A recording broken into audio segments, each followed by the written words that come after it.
Alors là, ce patient, personnellement, moi je suis radiologue, si j'ai un cancer, je ne franchis pas la porte de l'hôpital.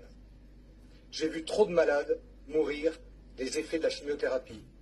Je pense que vous le savez, mais le public ne le sait pas, 50% des malades qui meurent du cancer meurent de leur traitement agressif. Donc, moi, si j'ai un cancer, premièrement, je débranche tout, le boulot, et je jeûne. Parce que c'est très difficile de jeûner quand vous travaillez, surtout dans les professions médicales, où vous avez une charge émotionnelle très importante et vous prenez la charge de vos patients. Donc je jeûnerai, moi 30 jours, sans problème, je vais débrancher le moteur du cancer. Et donc, si vous avez un patient exceptionnel, vous pouvez lui conseiller. Sinon, vous avez plein en France, ça se développe partout les semaines de jeûne.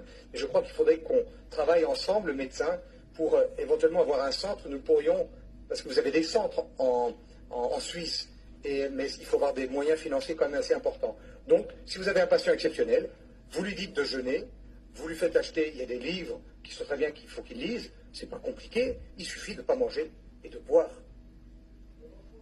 Pendant 30 jours, alors il faut faire une supplémentation, etc. Et vous revoyez votre patient au moins une fois par semaine pour vérifier le poids, la tension, parce que la tension, il y a des hypotensions, etc., des migraines, donc il y a des petits détails pour arriver, mais le bon Dieu nous a donné le jeûne.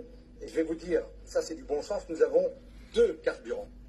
Nous avons le sucre, qui est le carburant que nous utilisons tous dans l'alimentation, mais nous avons les corps cétoniques. Or, que nous ne pouvons utiliser dans le jeûne, c'est les corps cétoniques. Et c'est ça qui donne cette espèce d'emballement spirituel, c'est les corps cétoniques. C'est un stimulant intellectuel et spirituel fantastique. Eh bien, la cellule cancéreuse, elle ne sait utiliser que le sucre. Elle est conne, cette cellule. Donc, on ne viendra, et je ne veux pas vous dire qu'il y a un traitement miracle du cancer, on n'en trouvera pas. Je pense que le bon Dieu, dans sa sagesse, nous a mis le cancer pour nous rendre très humbles. Vous tous ici, vous savez qu'il n'y a aucun traitement efficace seul contre le cancer. C'est un traitement personnalisé pour chacun de nos patients. Et la prévention, le traitement du cancer, c'est la prévention.